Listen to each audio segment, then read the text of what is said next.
This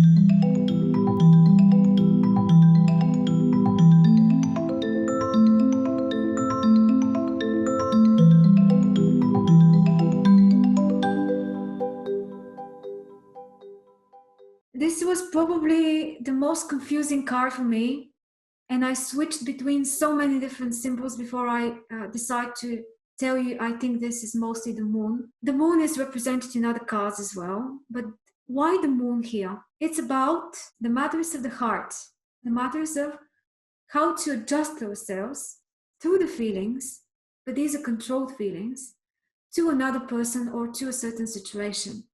And that's one of the many expressions of the moon, especially the moon in astrology as a planet of relationships, of how this is actually the planet through which we go into long-term relationships, into commitment, into situations where we need to work through differences and challenges and discord in the relationship and somehow find balance again. Because we love that person, because we're close with that person, we are able to go through the different stages of the relationship and still be there, still be part of it.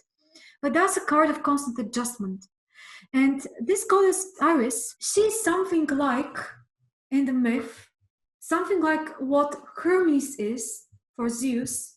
So Hermes, the messenger god, is like an agent to Zeus, like a messenger that's serving as a mediator in different situations. Iris is a woman, a feminine counterpart to Hermes, and she's a servant to Hera, the wife of Zeus, sending messages as well and being a mediator as well, but mostly when there is a conflict between people, and conflict where they have forgotten about compassion, being together, being somehow helpful to each other in this typical lunar way. So this card teaches about delicacy, mercy, and emotional stability, how not to fall into the trap of following every next emotion which your moon takes you to, because you know how the moon is so fluctuating and we can literally wake up in a different mood every morning.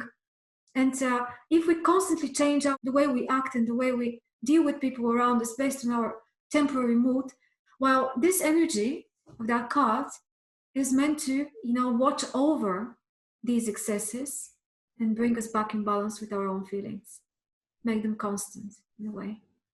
So heart over mind. This is coming to balance Athene. Athene was too calculating.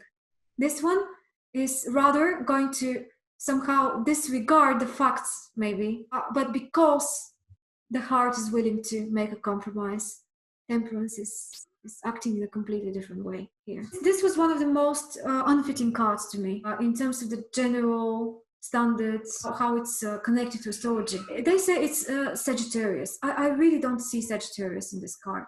I don't know about you, but yeah, there is a spirit of optimism here. But that's I think, the result of people trying to frame them to astrology exactly.